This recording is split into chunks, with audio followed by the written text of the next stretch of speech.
Shalom, and welcome to our new series for the coming term, Yeshiva Zman, the month of Cheshvan. You are watching and listening to Shem 2.0. This will be loosely called the Torah of Shem series. This is our second run at the Torah of Shem series. Many of you have listened to and paid and tuned in for a while to the original Shem series starting back in 2011. And that series, I guess, went to the spring-ish of 2012. Just to give a little bit of background, I know it's going to be a bit of an ear sore to hear the whole story, maybe because we want to get into the actual Torah of Shem. And we will. God willing, we will have quite a number of classes to contribute to this. The first series went 34 classes deep. Oh, very nice series. It's on YouTube. You can just type in Torah Shem or Shem Torah, Torah of Shem. I forget the exact wordage. I think it's Torah Shem. And then 34 classes. It was our groundbreaking work in Universal Torah, the Torah of the Nations, whatever you want to call that term. It's loose terms because it doesn't exist in the Judaism of today. Not that it doesn't belong in the authentic Torah. These are just things that may call it the Nazarite, the red heifer, geocentrism. A lot of the things that we delve into, and let's say not in the daily diet. I wouldn't call it not mainstream. Lubavitcher Rebbe himself speaks about geocentrism, does he not? The red heifer, there's a farm now in Israel raising the red heifer. Nazarite is in the Talmudic academies. The concept of a Nazir was great thought. Makshava and the many previous generations. Wealth of wisdom comes from these topics. To say that they're not mainstream is not accurate. They're not part of the daily diet. You don't wake up in every yeshiva and do things like learn Tanakh, learn about the red heifer, even learn Cabala, learn Zohar, learn grammar. The list goes on and on of things that are not the steady diet. But I would not call it not mainstream, because only the mainstream tradition and rabbis delved into these things. Why things are in style and in vogue, that's up to Hashem himself. Why that is, I don't know. Why were bell bottoms big in the 70s? And then in the 90s they weren't. I don't know. The yeshiva diet learns damages, which is the tractate Bava Kama. They learn the laws of Shabbat. They don't learn the laws of maybe Shechita, right? It's not a popular thing. Every yeshiva has its way. But again, there is fantastic Torah, and I think it's largely the Torah of the nations, simply because the nations gravitate towards these things, and the Jewish world, for whatever reason, it doesn't enter Jewish life on a daily practical level. For example, the smicha, the ordaining of a rabbi, is in the laws of kashrut, kosher. Simply, a Jewish home needs to know how to keep kosher. My smicha is in the laws of Shabbat. Now, is that to say Shabbat is not mainstream and fringe? Everybody knows it is mainstream. It's the core of Jewish values and Jewish lifestyle according to Torah. It's just that the laws of Shabbos were not the soup du jour of standard wealth of learning. Does it to show for a test I have good scores in Shabbos. The big Rabbanim of the generations obviously knew the laws of Shabbos. We're going to say that the laws of Shabbos they didn't know. Today in our generation, back in the land of Israel, many rabbis are giving smicha in things like Shabbos. Right? We're not in the shtetl. If you didn't know how to kosher meat, you were going to starve. You have to know how to kosher meat. Today we have supermarkets that that give us kosher meat. But on Shabbos, who are you going to call? There's nowhere to go, nowhere to call. You have to know the laws of Shabbos. So things are shifting in our generation a little bit. Right? Whereas before the Rav of the shtetl was maybe your neighbor, today our chief rabbi of Sfat, Rav Shmuel Eliyahu, is not so accessible on Shabbat. Thus, there's a lot of topics coming back into style, and this is a generational thing too. In the time of the Vilna Gaon, 1740-ish, Baal Shem Tov, Ramchal, Cabala, the Midrash, the legends and folk tales, so to speak, were coming back in style. Now, they are not simply legends and myth, but there's great wisdom invested in a style of delivering the wisdom. In the time of the Rambam and Rashi, there was Midrash, there was legend, but not, let's say, for the thought or makshava aspect, but for actually conveying halacha, Jewish law, through what's called parshanus, the exegesis of the text itself, to show essential Torah law. Now, why am I not delving into that? Because I'm not the Rambam. And I'm not trying to state a humble fact. What I'm saying is I'm physically not the Rambam. His generation achieved tikkunim and repairs for his generation and for all of time. I don't have to reinvent the wheel, and neither do you, or neither does your rabbi. The Vilna Gaon makes very clear, in every generation it is wise and full of merit to take upon yourself as a form of mastery that which has not been done before and that which the generation needs. If I'm going to try to reinvent the wheel, I'm not doing a service to my generation. I don't have to go through Midrash Halacha, the law exegesis of the Bible, or the Chumash, the Old Testament, where you want to call it itself, and say, hey, I found out a new law here. That's not my job. I've inherited that tradition. And it's a fallacy for me to say I have to. Because when I go to yeshiva, I've already learned that Rambam. What am I going to do? Learn it again in my name? So every generation has tasks that the previous generations didn't do. We know that Rashi, for example, touched on the Torah of Shem. Every year we go into the Parsha of Toldos, with Jacob and the tents of Shem. We learn it every year in Rashi. And every student in every yeshiva always asks the question, Rabbi, what was the inyan of Yaakov and the tents of Shem? And they always give you a trite little answer. Well, they learned, they had a little piece of paper, they put in notes, and, Yaakov had the sticks and a ding and a ding. And they say, oh, well, great. Thank God we have the Torah today. Wouldn't want that. And it's not exactly correct. Now, whoever publishes that the Torah of Shem is not chashuv or valuable, are they condemned? No. It wasn't in the time and place to explain it at that time. A lot of times you'll find the Ramchal writes, blah, blah, blah, this is about this, and hey, by the way, we explain this from a huge thing called this, but that's way over there, and we're over here, so I'm going to leave that there. If you want to go learn it, go look in Bava Metzia 25a. You'll learn all about it. Have fun. Knock yourself out. I'm just going to mention it as an explanation of what I'm doing, and I'm not going to go back at it again. Have fun. Number one, did you understand the Ramchal there? Probably not. Did you look it up? No. I'm sorry. Is it required to look it up, really, by the laws of wisdom? Yes, it is. You should have stopped and gone and looked it up so you know what he's talking about. That's called deep learning, proper learning.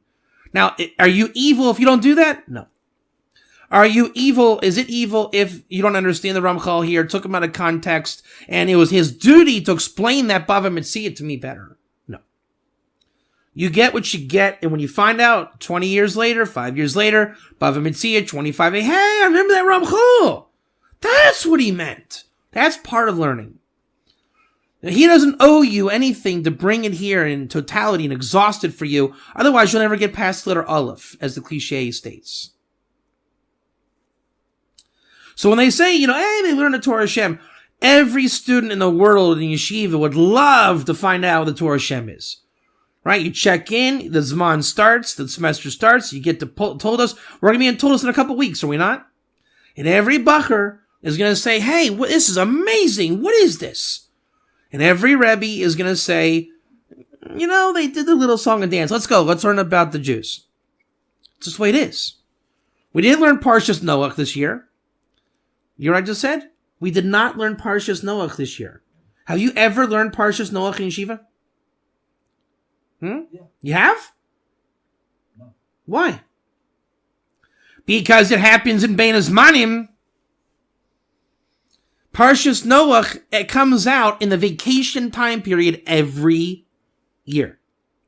No yeshiva in this generation has ever learned Parshas Noach. God made it that way. Bereshit comes after Sukkot, right? Then we have one more week, Parshas Noach, come back, and then we're in Lech Lecha, and we're back in Jewish learning. Abraham, hey, where have you been my whole life, Abraham? We forget about that little fact, don't we? So we already lost consciousness of Noah. We've forgotten about Shem completely. And by the time we meet up with Shem, excuse me 1 second. By the time we meet up with Shem, hopefully that'll fix the recording. 1 second. Let me let's see here. I just want to make the jiggling on the microphone cord.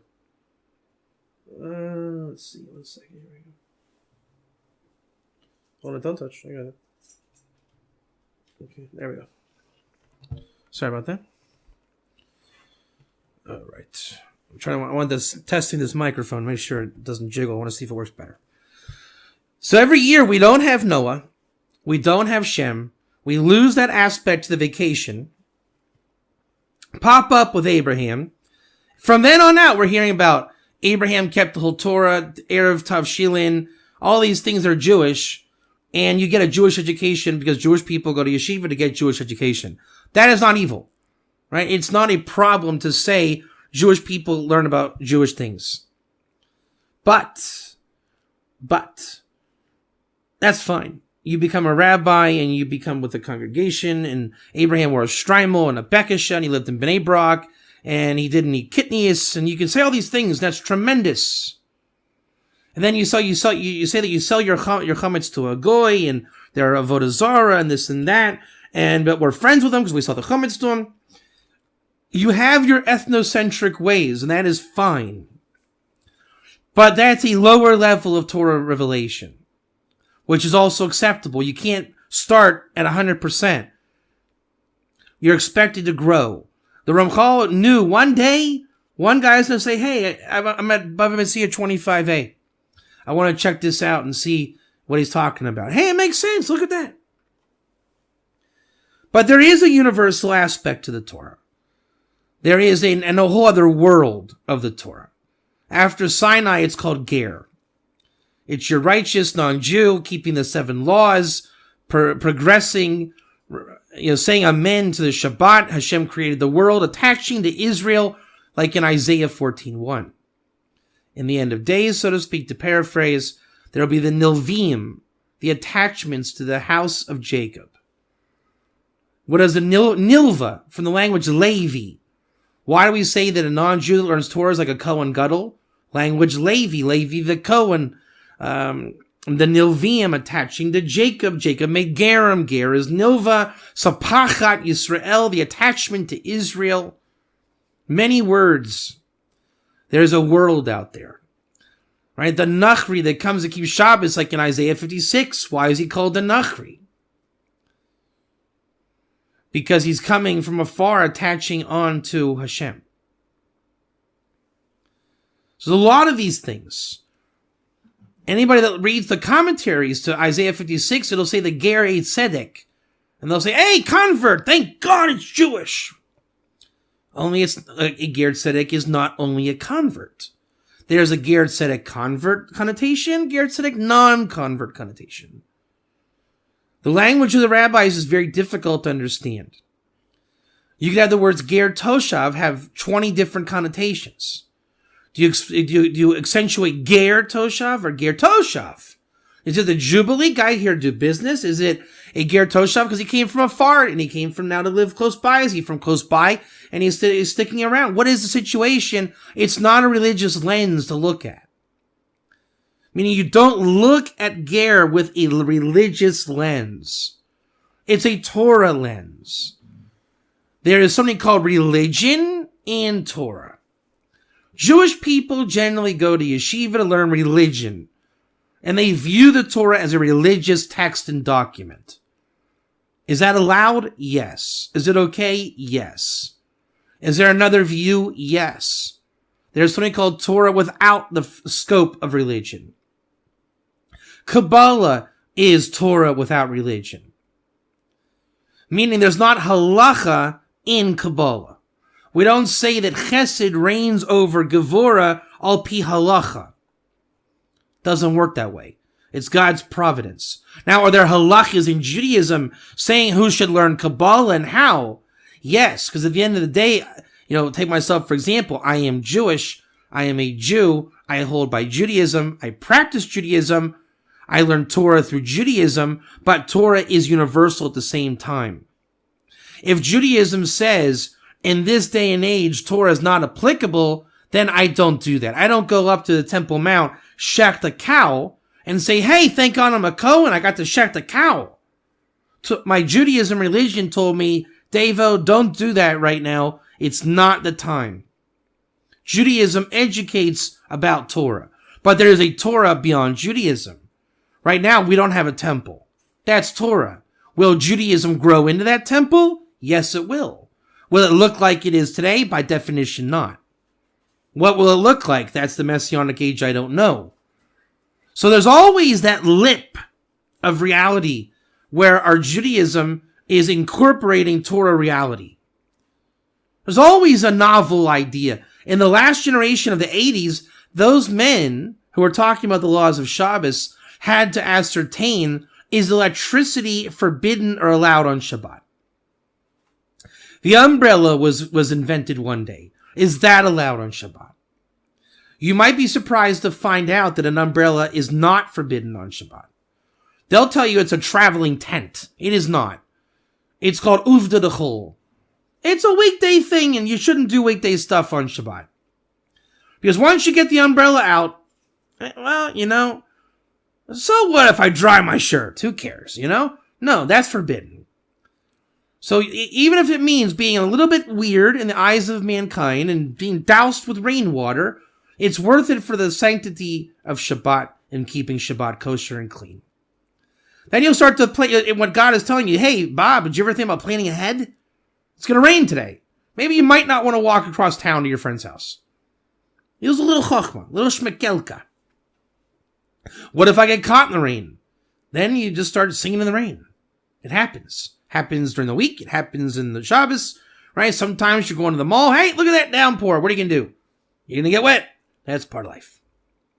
Anyways, in 2011, we started Shem, the original Shem Torah series. First time, probably in a very long time, Shem was brought to the consciousness of mankind.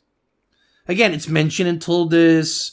The Ramchal talked about it in the 1700s. People talk about it a little bit because it is part of Torah. It comes up.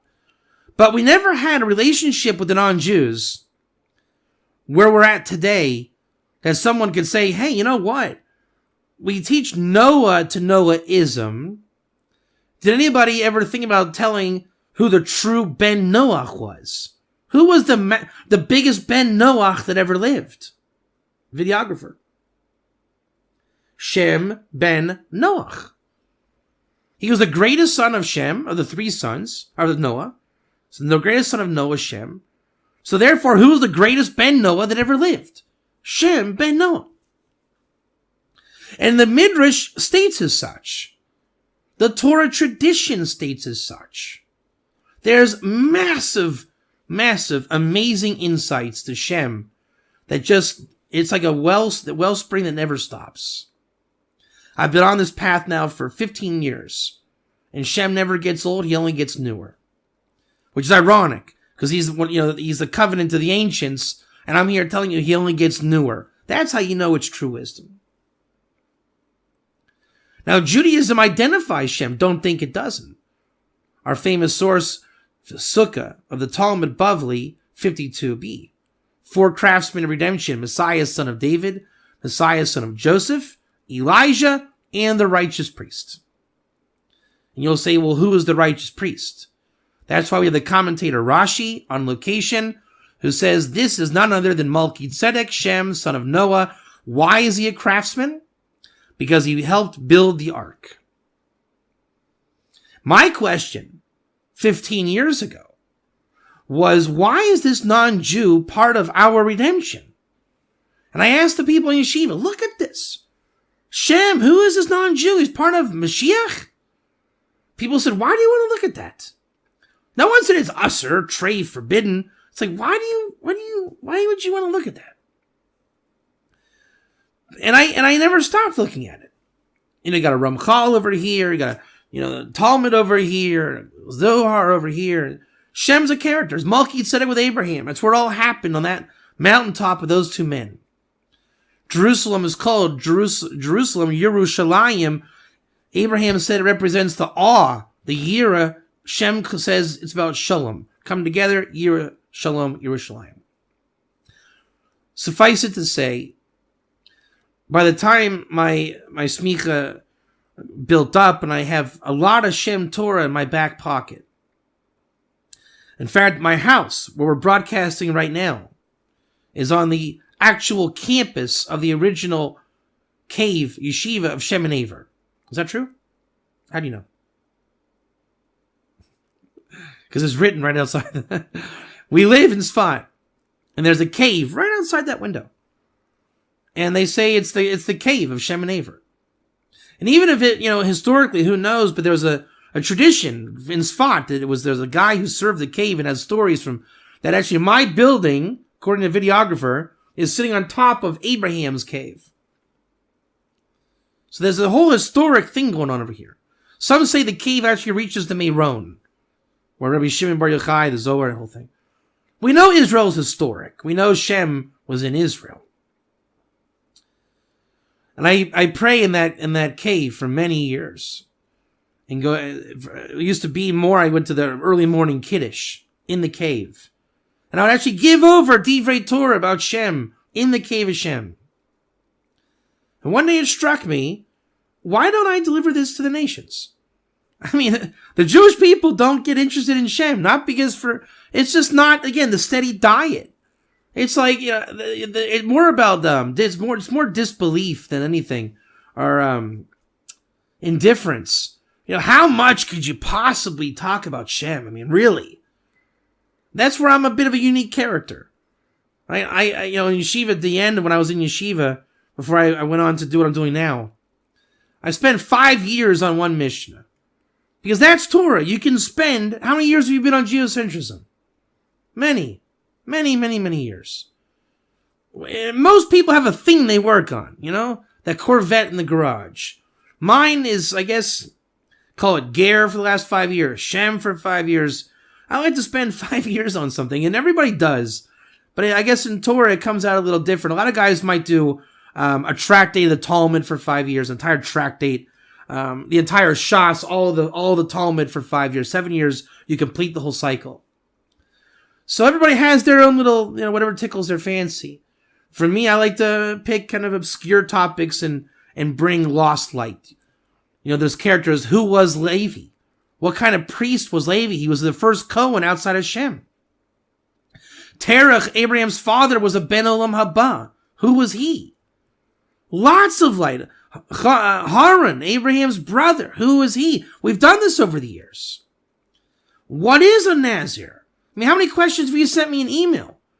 Look this up. Who's that? Nebuchadnezzar. What was that? Was it Nebuchadnezzar and? Nebuchadnezzar. And why do I even know the answer to that? I don't know very much. I'm a simple man, and I don't claim to know too much. But when I taught Shem Torah 1.0 back in 2011, I had, probably a good 3 or 4 classes ready to go. I was going to be safe, maybe for a couple months. But I didn't want to be caught looking stupid. Because we all can get caught looking stupid. And one of the biggest secrets in learning Torah is printer's wisdom. Know your tools, know your books, know how to use books in Torah to research like a scholar, like in classics. Etymology, grammar, dictionaries, that's where real learning comes from. Indexes. Concordancia. The list of every Tanakh word. So I'm a big supporter of this. I invest a lot of money and time in my tools. Every good mechanic has a good tool shed. You know, you're not half as good as your tools. So I bought Otzer Chachma. It's a hard disk right over there. 50,000 Sfarim of books on that disk. With the search engine. I'm saying if I'm going to go down, I'm going to go down swinging. And I thought, I'll look up Shem. I'll do a search. Shem ben Noach. 2,000 some search hits came up. I'm like, okay, great. I'm at least in business here teaching for 2,000 classes worth. I'm not going to look stupid at the end of the day, thank God. And now my skill, I guess, is knowing how to read the Hebrew. That's right. Someone's got to come in to read it, but I certainly couldn't compile 2,000 sources. That's why it takes generations of time and effort, building up momentum. That all those books, every generation had their thing to do. My job is not to make that hard disk. My job is to buy that hard disk and teach you from that hard disk. Now, the people that come after me, maybe they're going to take my work and your work, his work, and their work and cut it up. And who knows what? That's the legacy of Torah. That's the Masorah. So we looked it up. We have all these search engine hits. And the Torah of Shem was born. Shem 2.0 is coming full cycle. Because out of the first Shem experience, we brought Torah to the nations. And the true sense of the Ben Noach, we brought Shem. And we found great things in that 34 class series. Who was Shem? And lo and behold, who knew such a character existed? From that, the Noahides of that time were asking questions. Okay, this is great stuff. Okay, there's a theoretical, amazing, cool guy, Shem ben Noach, who was a Ben Noach that was amazing. And even the Midrash says he kept the Torah, he did mitzvahs. Okay. But I'm told that I can't do mitzvahs. I'm told that I'm a different Ben Noach. Like a kitty cat compared to a lion. Can we keep Shabbos? Look it up, Hey, you know what? I'm not one to just give off the party line. Let's dust off the books.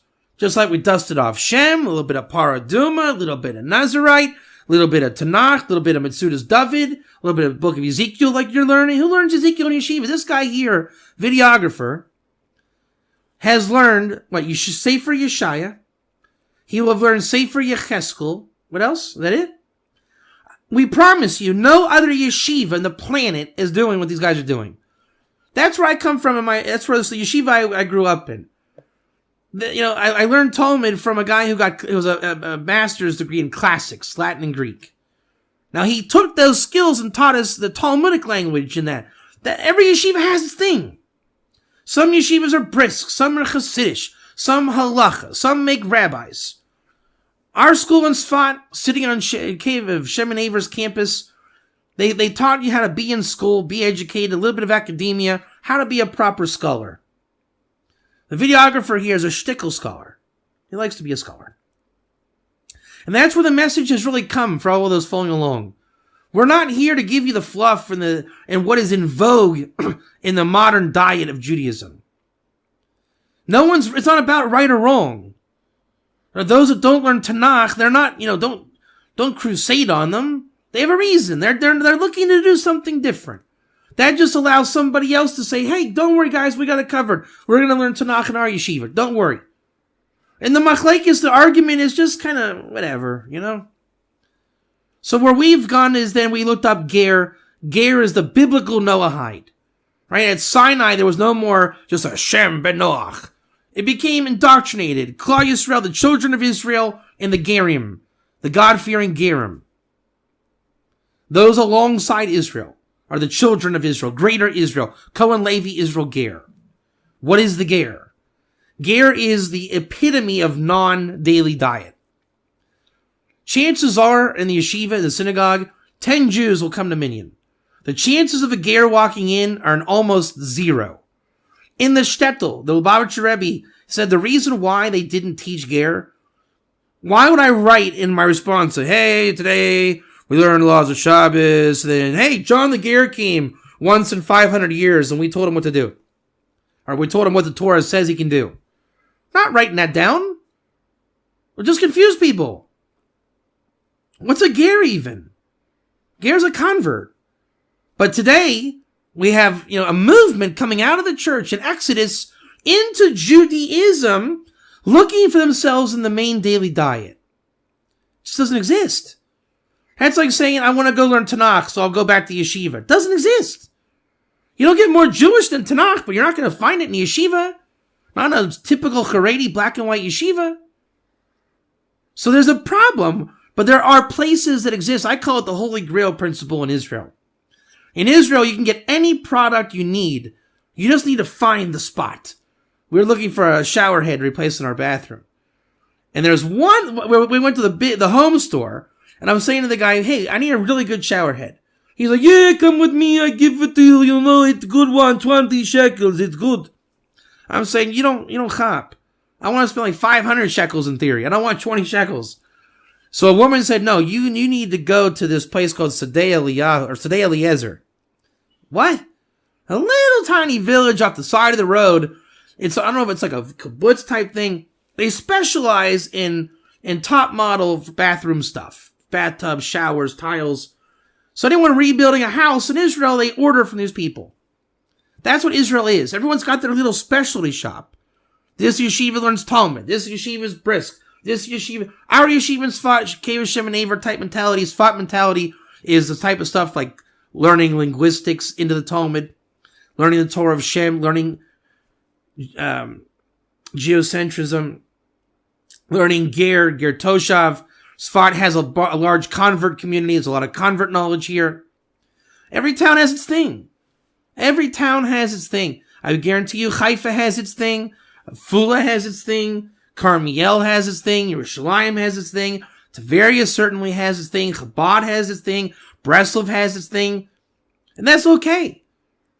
We need all the things. But Ger is not where you're going to find most of those things being taught. But there are people learning Ger.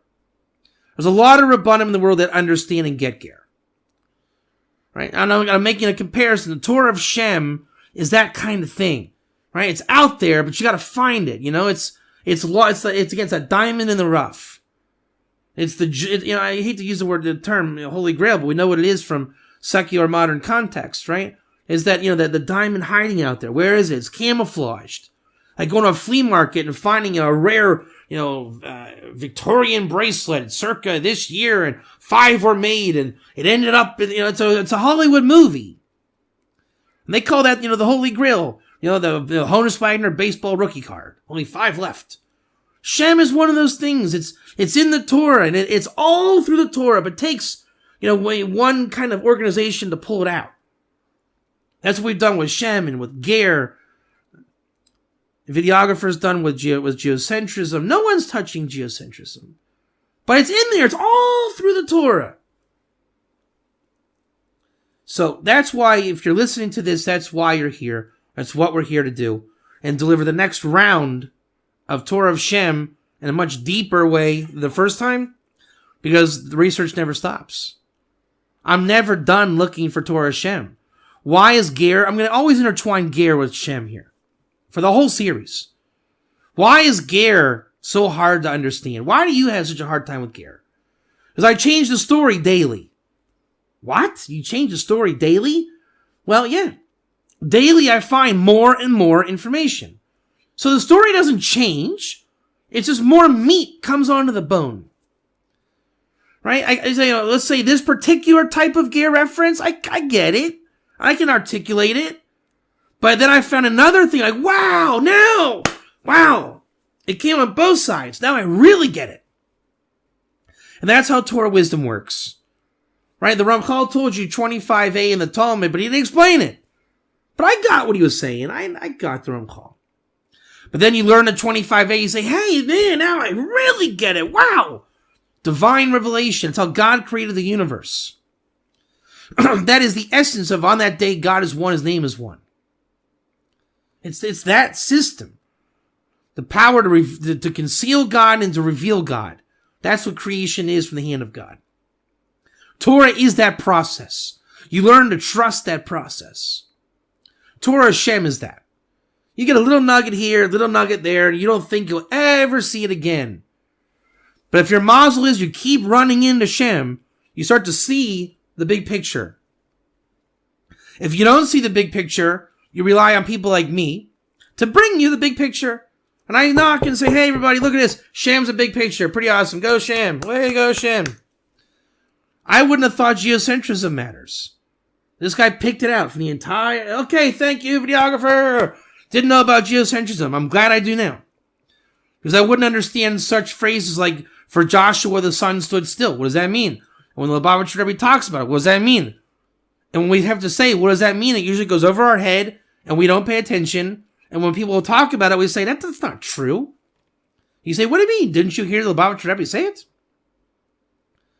So with enough of us people doing our jobs, hopefully the Torah will unite, and we can see all 70 faces with absolute clarity.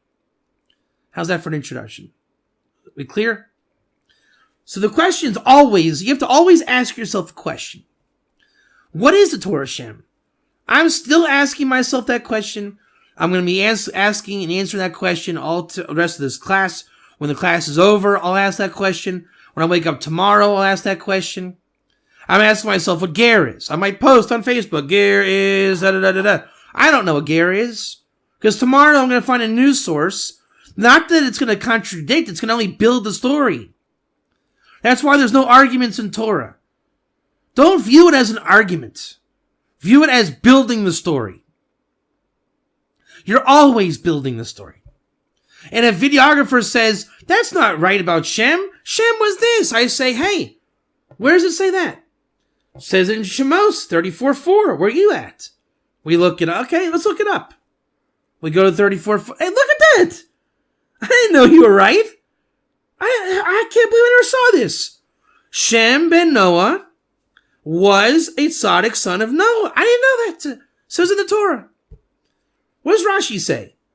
Wow, look at this. Rashi says, the angel Michael, listen to this. The angel Michael came to Shem in a dream and said, Shem, you're the righteous son of Noah. I'm making this stuff up. This does not exist. But for context. And I say, did you know this? He says, no, I didn't know that. I said, well, you brought me the source. And Shem, he said, I know. I only heard it because I was in a class from a guy from Australia who was visiting Sfat, and he brought it up. I never heard it either. I thought maybe you would know. Then we look it up for a week, and next thing you know, a class, hey, look at this. Shem, 34:4. Look at it. But what we could have done was said, no, you're not right. Everybody knows Shem wasn't the oldest son. It was Japhet. You are wrong. Tell your rabbi friend he's wrong.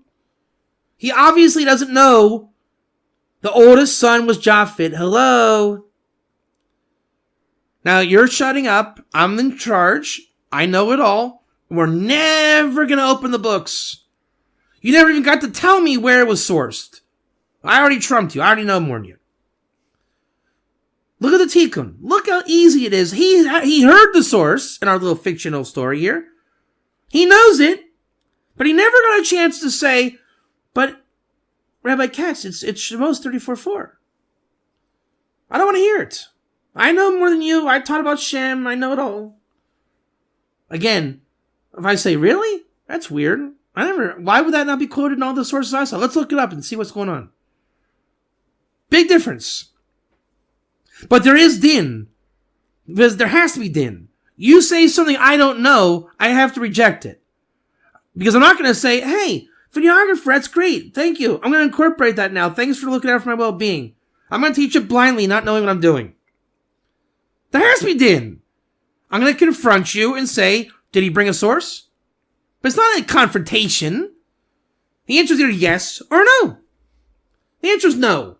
Change the story now. The answer is no. Okay, videographer, where did he get it from? He heard it from a Breslov rabbi. I'm still not believing you. Din. Which rabbi? I don't know. He's from Australia. Okay, you know what city? I think he said Sydney. Okay, let's find that out. Go to Google. Google, Breslov rabbi, Sydney, Shem. Why? Because I am that crazy. We'll look it up. It doesn't hurt. You know what? If Google says, dude, I don't know what you're talking about. Okay. I lost 30 seconds of my life. What can I tell you? But you will be never surprised enough what Rabbi Google will bring up. Right?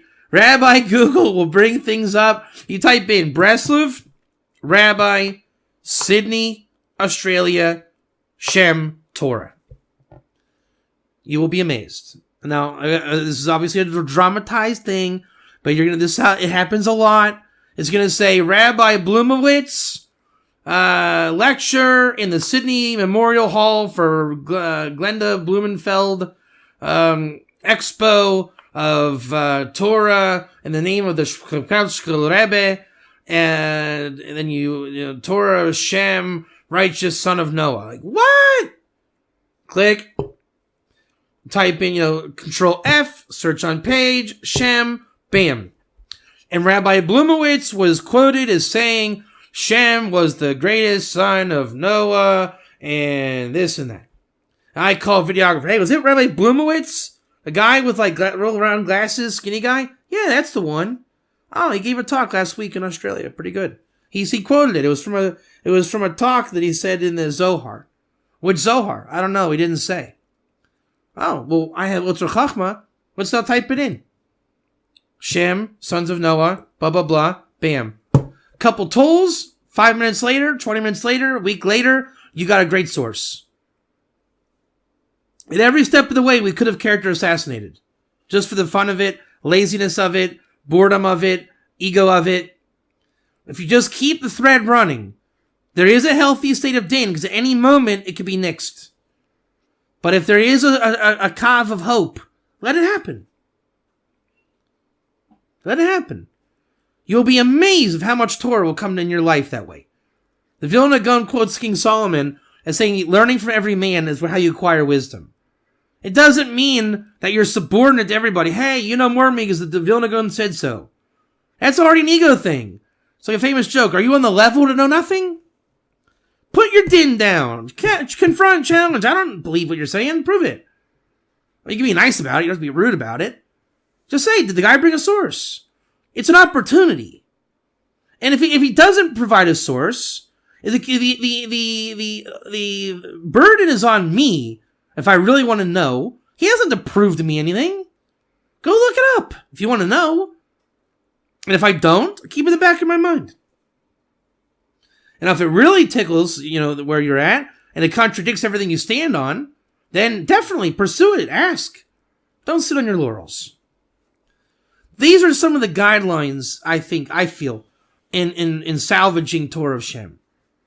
When you go to yeshiva, don't sit on Jacob learning the tents of Shem, and Shem was a nobody, and he sinned with the blessing of Abraham. We never looked it up because the English says that on the Gemara Nadarim 32, A or B. Right? But in the Hebrew, it doesn't say that. Look it up. English, you don't even want to know what English is. Okay? It's not what you think it is. It's an outdated language. It was created for reasons of understanding the Bible for the non-Jewish world to take from the Hebrew. It becomes vulgar, it becomes corrupt, it becomes out of date. This is English language. It's every language. Every language has this. Hebrew is the only immutable language. The Torah of Shem is preserved and lives in the immutable Hebrew language. That comes only from good logic. Besides the fact it's true. What's the good logic? In the good logic? Who is with Shem? Aver. Shem and Aver. Where does the word Hebrew come from? Aver, Ivri. Where does Hebrew come from? In its perfected form? Shem and Aver. What was the original cave of Shem and Aver? A school of great prophecy, says Rashi on Parshas Noach, by the son Peleg, the offspring of Shem. Peleg, meaning to separate the generation, the door of Flaga. It was prophetic in his name. Where do we know that names are prophetic? Academy, Shem and Aver. So the Hebrew is where the schools of preserved prophecies and wisdoms are. Shem and Aver, the Torah of Shem, is that they perfected the Torah from Adam to Shem. It went through the hands of Adam and Seth, and Hanoch became Metatron. all the way to Noah. And that Torah was really perfected by the time it came to Shem and Aver. In the language, the wisdom, the prophecy. That's why Abraham, Isaac, Jacob, Joseph, Benjamin, Judah, the tribes, the world was in the academies of Shem and Aver. If you were a God-fearing individual, you learned from the academy of Shem and Aver. But they didn't give you a tradition to pass on to your children. That wasn't the wheel. That was Abraham's wheel to develop. The mitzvot that would become the embodiment of Israel. Wasn't Shem's time. Shem's time was to develop the Torah in a way to give it over. Abraham's job is, once it's given over, keep it being passed on. Abraham, Isaac, Jacob, Joseph, Judah, Mashiach, Klal Yisrael. Har Sinai, Gerim. But before Sinai, there's only Gerim. Abraham is called the first of the Gerei Tzedek. Not convert, Ger. A righteous non-Jew, there were no Jews at that time, someone keeping the mitzvot and the Torah. Beyond the 7, because the Midrash states, Shem received the Torah all the way back, and the 7-law tradition to clarify it, to perfect his own Torah, pass it on to Abraham. Abraham received the 7 laws, and the concept of delving into the 7 laws to perfect and expand Torah consciousness, to find wisdom in the world in order to perform mitzvot, to cling to the dveikus of God, clinging to God, to allow your mind to merge with God's mind. He says, my thoughts are not your thoughts. As King David chased after the heart of God, I will make your thoughts my thoughts. Shem is the school and academy that really got the ball rolling. Torah of Shem. At that time, everyone was Ger. That was Ger. The only reason why it might not have been called proper Ger, there was nothing to contrast it with. There was no non-Ger. There was idolater and there was Ger. And those Gerim, as the Ramchal states, their job was to become a pillar of a tree like Abraham and bring Mashiach and repair to the world. In the end, there was one tree that survived, like Forrest Gump's boat, the Jenny ship and the shrimping, Bubba Gump shrimp. One Bubba Gump shrimp boat survived the deluge of the times of Shem and Noah. It's called Abraham. Abraham then started making Gerim himself. And people started becoming attached to Abraham. You know, we saw the book, The World of the Ger.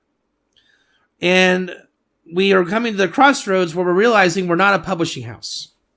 I don't want to be a publishing house. So I support Amazon one click. That was our big revelation today. Because it's very hard, you know, people lose you after 3 clicks. So we thought, you know what? Let's give it to Amazon. And we'll support one-click wheel-making theory, right? They've invented the wheel. And then if you want the book, by the way, this is a plug for the book. In the future, very soon, if you want the book, go to Amazon, one click. There's your book.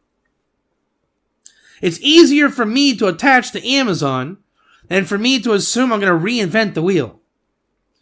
At the time of Torah with the forefathers, the Avos, it's easier to say, you know, Abraham received from Shem, Abraham got it. I'm going to attach myself to the Shekhinah and God in the Ger Tzedek program. What is Ger Tzedek? The Ger who recognizes Tzedek, the wisdom of his Rav, his master in Torah. Abraham made Gerim. Big tikkun for the generation. Now, anybody else could have risen up and walked alongside Abraham. But Abraham was great. So great that the making Gerim became the focus, and the time shifted from 2,000 years of tohu or chaos or building the world into 2,000 years of Torah. Shem and Noah had their time. The time of Abraham had come. Every generation gives way to the previous generation. And post-generation, things change. At that time, there was the Brit Rishonim, the covenant of the ancients. It's actually a verse in, I think, Dvarim or Bamidbar. It's in our book. I think it's the back cover of the book. Those that have the World of the Ger, look on the back cover. It'll speak about the covenant of the ancients. It's called Brit Rishonim. That Israel was brought out of Egypt and sanctified with Torah and mitzvahs to be a light to the nations, but it says to be, to be a pure in the eyes as the covenant of the ancients. Man, we are not the covenant of the ancients. We are a new nation. We are the most ancient nation because there were no nations before Israel eternally from God. God makes Israel as the eternal nation, so when the nations see Torah and mitzvahs placed upon Israel, the ancient nation, then the ancient peoples can see the ancient light and remember the covenant of the ancients. You can call that Ger proper. That's what Ger is. Ger is an ancient message of ancient wisdom, drawing from ancient sources. Through the ancient nation of Israel, the ancient Torah scripture, the Hebrew immutable text preserved by Shem and Aver wisdom and prophecy, to learn the universal message in the Jewish religion Torah. Some things just are beyond Judaism. The temple, Ezekiel's temple, has never been governed by Judaism because it's never come to the world. Judaism obviously recognizes the book of Ezekiel.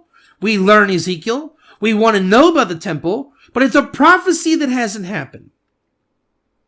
Judaism then says, we shall learn the laws of the second temple that got destroyed, but we crave and seek and yearn for the third temple that will come, as Rashi states in Titus 5a, when Hashem sits in the Jerusalem above, that will happen when we sit in Jerusalem below.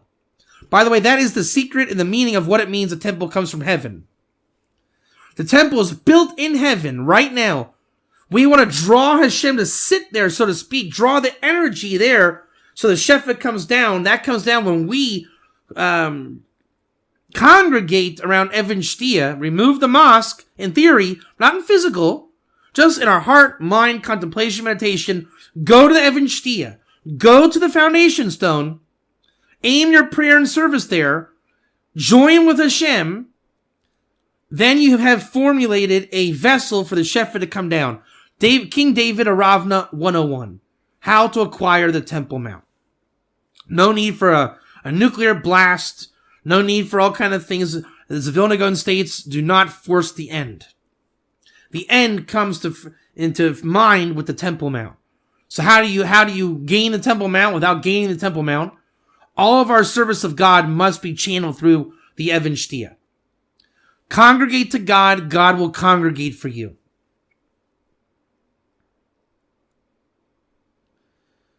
With that said, Judaism acknowledges these things, and that's where Cabala really reigns supreme. Cabala in Ezekiel, where do you think Cabala comes from, if not Ezekiel? So Cabala is where Judaism extends beyond religion, but in the real Jewish, the real Judaism, not just halacha, law, but the really geschmack, spiritual Judaism. Passover night eating matzah, as Chaim Korfin states, that's Jewish. Chassidus Baal Shem Tov, that stuff's Jewish. Jewish is universal. Jewish is the energy, the mazel, revelation of the Shekhinah. Real spirituality. Jewish spirituality, the inheritance from our forefathers. Abraham, Isaac, Jacob. The origins of Israel. Passed down starting from Abraham. And then he receiving the traditions from Shem, from Noah, from Hanoch, the Cabala Metatron, Sanophin, Adam Kadmon, Adam Arishon, Gan Eden, Eden Elyon, Eden Tachton, Chachma Elyon, Chachma Ilah, Chachma Titah, Shlomo HaMelech. That's all in Judaism. King David calls that in Tehillim, Shem Yisrael. God's providence over Israel. That's why King David was persecuted. He was advocating the providence of Israel, the Kavod Elokim, the glory of God's name, the glory of God in this world in the most natural way possible, aka the Torah of Shem flavor. The Judaism that's here that you can't see or identify. You feel it, you sense it, but once you talk about it, it just doesn't come out right. The trick is to be able to learn to articulate, vocalize that wisdom, but not necessarily in a linear flow of regular Judaism. Judaism will always come out as The Rambam said there's no ger toshav till yovel. Judaism, as we're talking, the Ravid point of view, who, by the way, was a major Kabbalist, the Ravid will say, yes, Rambam, that's true. When there's no ger toshav, then we have to wait till yovel. When there are gerim in the world, we don't have to wait till yovel. There are things the gerim can do today. And I know what you're going to say. Well, they can't do the temple stuff. Well, duh. There's no temple standing today. So the Jubilee is an obvious distinction. When there's no Jubilee, there are limitations. But that's a Jewish religion limitation, correct? The gerim are not Jewish. There are things that exist outside of Judaism. The non-Jews' prayer to God, clinging to God, thinking about God, learning the Torah, doing mitzvot that he's allowed to do. Now then the Torah says, Judaism says, should they do that, it must be as halacha. Thus the ger, taking on a Jewish mitzvah, does it according to the Jewish religion halacha. It's a very delicate song and dance. Why? Because we're on that cusp, we're on that lip, where the Jewish religion is pulling in Jewish spirituality of the present and near future. It's always happening. All right? If it's not a ger in our generation, 100 years ago, or whatever, it was a light bulb. What is a light bulb? They had to do the same song and dance. Right? When every invention that comes along, or every new kind of person, what are we going to do? Eliyahu Navi comes tomorrow. What are we going to do? Same thing. Okay, boys and girls, the temple's up there. We got to find out what the Kohanim do. Whole new set of halachas. Then they're going to say, wait a minute, wait. You can't do that. That's Ezekiel's prophecy and it hasn't happened yet. They'll say, okay, so Ezekiel poskin, we can't do this. But then we're going to get a time where it looks like Ezekiel's full prophecy happened. And they're going to have the same challenge. Are we really there? Did Ezekiel talk about this? How does it work? This is the religion of Judaism. It's normal. It's normal. But Torah is bigger than our exile religion. That is not to say that we don't follow Judaism. What it is to say is Judaism is always growing and absorbing from the Torah universe. There will be a time the Temple Mount comes back, says the Rambam. Melech Mashiach will take place in the future. There will be an ingathering. There will be a revisitation of the covenant of the ancients. There will be a coup and restoration of wisdom and prophecy and inspiration, Ruach HaKodesh and Bas Kol. Every generation has the things that they're working on. Maybe the light bulb is a little bit less attractive than the ger movement, so to speak. Maybe it's less controversial. I don't think it's less controversial. To me, it's outrageously controversial. Is a light bulb forbidden or not on Shabbos? Obviously, we don't turn the lights on and off. Some say that it's not a Torah transgression to do so. Nafka mina, do you bring an offering to the temple or not when the temple stands? So Judaism is a lovely challenge. The only challenge we have that's great today that supersedes all other challenges is we're running out of information to know what to do. Because it's already been done. That's why, in my opinion, ger is the last frontier. Because the whole wisdom is that we have it. It's not beyond our grasp. It just takes a lot of research and time and effort, blood, sweat, and tears to come to these realizations that the Ravid and Rambam, and even as recently as the Brisker Rav and Lubavitch Rebbe all knew. The last generation knew. The English art school language is what made a division in this for us. World War II, if you haven't paid attention, killed a lot of Jews. A lot of knowledge of wisdom went out the window, and the new Judaism of World War II was not the same as pre-World War II. Pre-World War II, there were women that didn't cover their hair, and it was more acceptable. Today, you would be stoned in some communities for that. Not that I support that. Okay, customs change. Haredi Judaism is not what it was 100 years ago. And that's okay too. But where Judaism has changed today, that there's a challenge, is the English language over the English communities. Ger has come to mean convert, but the English definition of the word convert as it was 100 years ago is not the same as it is today. English language changes over time. It becomes corrupt and vulgar. The only immutable language is Hebrew. Torah of Shem principles. Shem is the building block, master of language. Shem and Aver, Ivri. And I'll close on this note.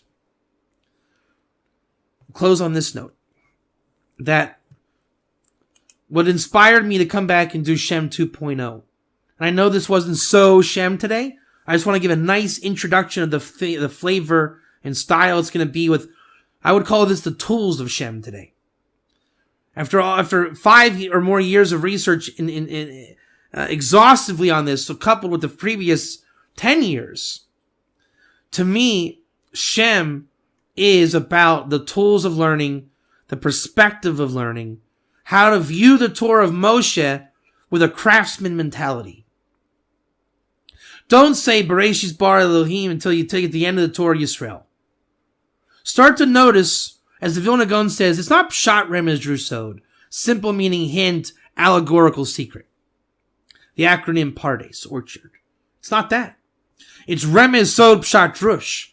The hint, the secret, the meaning, and the extrapolation allegorical. Why is the hint first? First comes the little flavor of Torah, the parparos, the chachma, the vinegar, salt, and pepper to the wisdom, to the meat potatoes. Look at the bet of Bereshit, the lamed of Yisrael, put it together, the heart of Torah, Leiv. 32 paths of wisdom, says Cabala. That, my friends, is the difference between the Torah of Shem and the Torah of Moses, devoid of the Torah of Shem. Torah of Moses, devoid of the Torah of Shem, says, it starts with Bereshit and for Yisrael, and that's the end of it. It's a Jewish thing, Jewish religion, and there's no Cabala, and it's all logic, and it's all rational thought. No, it isn't. That is a Lafi Pshuta way of looking at it. Very lack of God-fearing way of looking at it, and it's acceptable. And it has its place. But don't make that the first place you look to after you've been around the block for a while. Notice the bait, notice the lamed, put it together and say, hey, the wisdom of Shem is here. Sefer Yetzirah begins with the 32 pathways of wisdom. This is one of those famous ideas there is. The lamed and bet, beginning and end of the Torah. Aryeh Kaplan brings it. And I'm saying that's the reality that the Torah of Shem was here the whole time. And Moses was a master of that school. Greatest prophet that ever lived, the 13 foundational principles of the Rambam. This is why. Moses was so great in the school of Shem, he was able to write the entire Torah, the embodiment of the entire Torah of Shem, in a way of such printer's wisdom mentality, you never see it unless you learn how to look for it. Everyone thinks it's just Torah of Moses, devoid of Torah of Shem, it's boring, not even so great to the eardrums. Torah of Shem says, look a little deeper, it's right in front of you the whole time, you never even saw it. The lamed and the bet. Moses wrote the entire Torah on the level of the tree of life. We perceive it as a tree of knowledge of good and evil. The Cabala tradition teaches you, hey, Jewish guy, I'm Jewish too. Call it Rabbi Shimon Bar Yochai, call it the Ravid, call all these people. And saying, but look outside your box for a minute. That universal feel that Ben Noach, Shem Ben Noach, he taught Moses before Moses was Jewish, when they were all Ger, Lamed Bet. That whole influence of school of wisdom and prophecy, Moses was the master of all time of that. And he wrote the entire Torah like that. And it's so great, and it's so concealed, you will perceive it as Judaism and the tree of knowledge of good and evil. And it's okay. Judaism must exist for the preservation of Torah, practice of Torah, identity of Torah, longevity in Torah, eternity in Torah. But don't forget there's a deeper element, the Kabbalistic element, that which expands universally, where the religion of Judaism has not caught up yet, and it will catch up when the third temple comes, but the Jewish spirituality is there. And that was unique, not only to the Jewish people at Sinai, but to the Gerim that were there. Adam, Chanoch, Shem, Noach. Would you kick Noah out of your synagogue if he came to daven? No. Was Abraham Jewish? No. Are the Gerim today Jewish? No. Do they practice what King David calls Shem Yisrael, the spirit of Israel? The name of Israel? Yes. That is Jewish. It's the Baal Shem Tov, real. You feel it, you see it, you breathe it, Judaism. Those who say, I feel Jewish in my heart, that's what you're saying. Is that you're gay and you connect to the real neshama, to the Torah. Moshe had the neshama in totality. He was also commanded by God prophetically to cater to more than one mission at one time. From the mouth of God, I heard two. Mepia Gevura. Two that are actually one is the secret of the whole Torah according to Vilna Gaon. The Torah of Shem is just that. The power to be revealed and concealed at the same time. That Lamed and Bet was there the whole time. You may even know about it. What you didn't know was there was another one coming, and another one coming, and another one coming, and you're going to tell me one tomorrow. And then you say, man, Moses knew the whole thing. He was the master of it. But because you have not experienced that whole wisdom, you're indifferent and in disbelief. And you say, okay, it's one little nugget. As the power of revelation fills the universe, we will gain all those nuggets. That school of the nugget is the school of Yeshiva Shem and Aver. The Torah of Moses was born out of the primordial Torah that Shem came to master more than maybe anyone that lived. Moses had the merit of putting it together in pen and ink for those that stood at Sinai later on. The tradition that we have today of the Talmud, the rabbis, the laws, there was a pre-system, and that system will come back, and the redemption will come through the new old system. Sukkah 52b, Babylonian Talmud, the four craftsmen, Mashiach ben David, Mashiach ben Yosef, Eliyahu Cohen Tzedek, the king, the shofet, the judge, the prophet, the Cohen, and obviously the Levite, the scholar, all of our friends from Sefer Mishlei, even the Fool, the Rasha, the Tzaddik. We will all go back to viewing who we are, not to leave Judaism, but to enhance Judaism to the Giloi Shechina that was missing from the second temple, is promised to come back in the third temple through the Cabala, prophecy, and Nevuah that was mastered in the original schools of Shem and Aver. I hope you've enjoyed Shem Torah 2.0. This was the introduction. I hope to at least match the 34 classes from the first 1.0 series. So that's all for this week. I hope you enjoyed. Stay tuned. There's plenty more to come. That's where we are this week, coming into the winter term of the Torah of Shem 2.0. Shalom.